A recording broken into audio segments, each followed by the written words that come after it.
This is Multi-D News. Breaking. The Species Readiness Protocol has moved into Phase 1. The Sovereignty Briefing. Most humans think conflict is a problem to be solved with words. Our interdimensional liaisons know better. Conflict is a frequency test. If you fail to regulate your inner state during a 3D disagreement, you remain a biohazard to more sensitive species. Today, we declassify an unusual training module, resolving conflict as a responsible co-creator.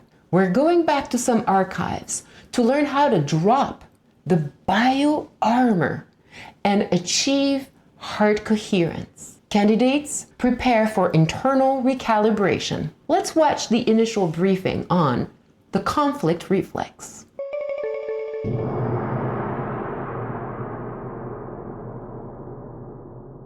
So today, we're going to break down a really powerful technique for moving through conflict. Not with force, but with presence. All right, so for our first section, let's really dig into this conflict reflex. The entire technique we're covering today is all about one thing: how to reclaim your steering wheel when that reflex tries to take over. Let's just start with a feeling I'm pretty sure we all know. It's that moment a disagreement just takes over, right? Your heart starts pounding, and suddenly you feel like you're just along for the ride. So why does this happen? Well, it's because our systems are literally wired for survival. The second we perceive a threat, our body mobilizes. Emotion just floods in, and our mind immediately jumps to a strategy: argue, defend, withdraw, you name it. But this whole reflex, it often skips the most important part: what's actually true for us in the moment.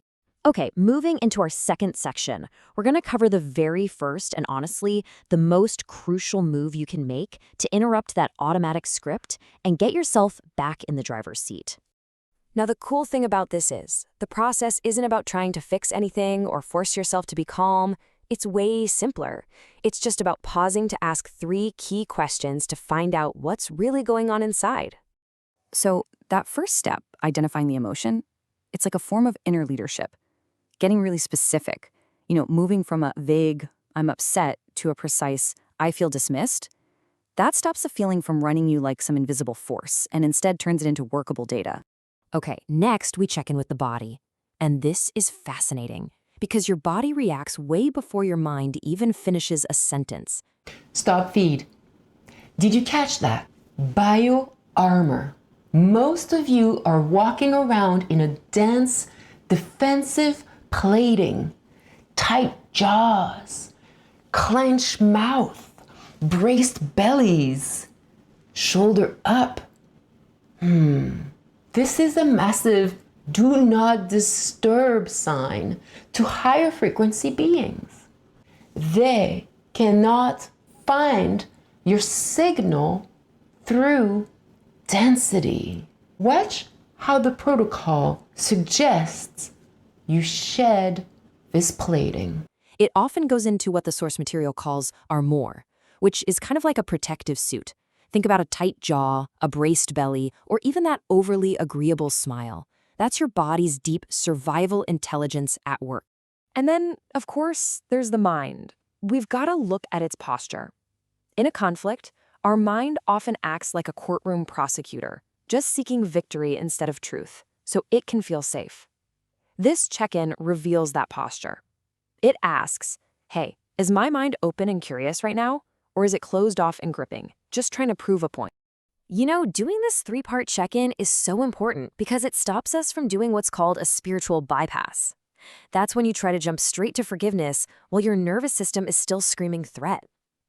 So once we're grounded in what's actually true, then we can move to our third section, actively regulating our inner state. And this is all about achieving something called heart coherence. And I want to be super clear, this is not a metaphor. It's a real, measurable, physiological state. This is the core of the readiness mission. Heart coherence is your interdimensional navigation system. It's not a feeling, it's a frequency. Without this alignment, your presence is too noisy for first contact. Observe the calibration tools: heart math, and the inner smile. Where you move from the chaos of reactivity to an inner alignment where your perception literally expands.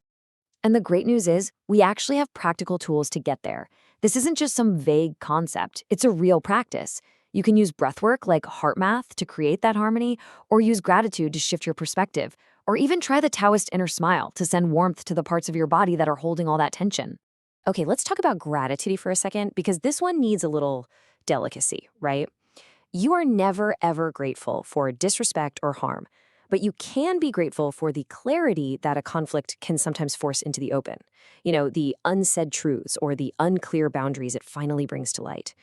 So once we have that coherent inner state, we can suddenly access this much deeper intelligence.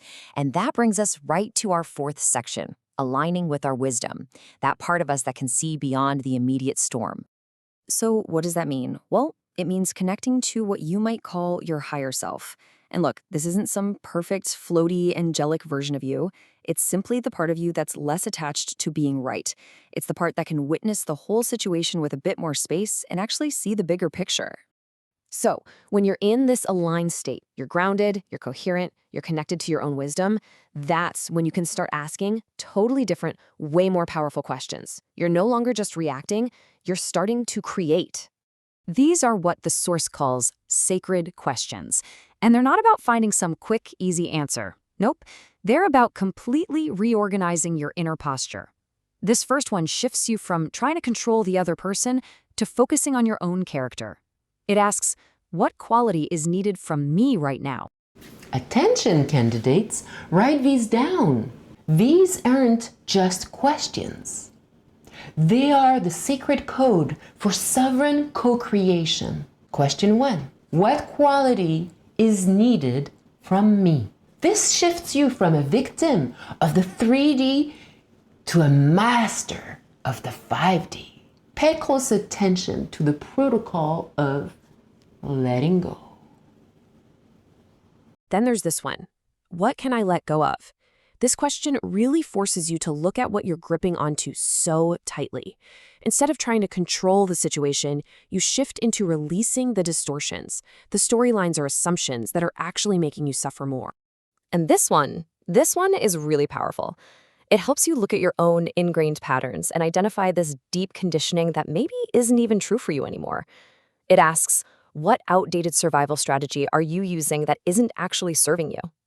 You see how asking these questions just opens up a whole new space? It's huge. And that leads us right into our final section, moving from just resolving a conflict to consciously co-creating your reality.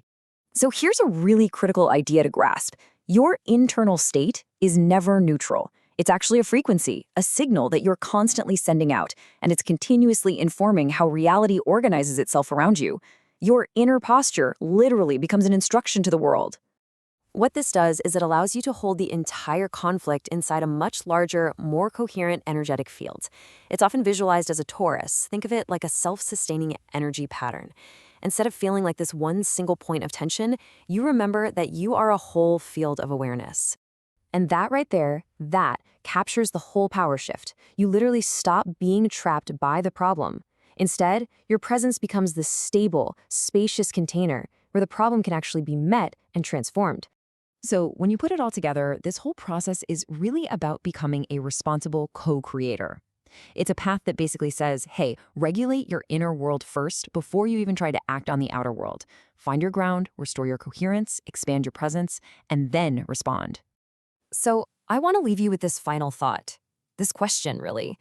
What if that tense, super uncomfortable moment of conflict isn't something to just survive? What if it's actually an invitation? An opportunity to reorganize everything around a deeper, more authentic truth? What could that change? Transmission ends. The data is clear. Your internal state is your instruction to the universe. To be a responsible co-creator is to be a stable frequency in a chaotic field. This completes Protocol 1. Practice your grounding. We will monitor your biofields for the next phase. This has been Multi-D News. Stay aligned.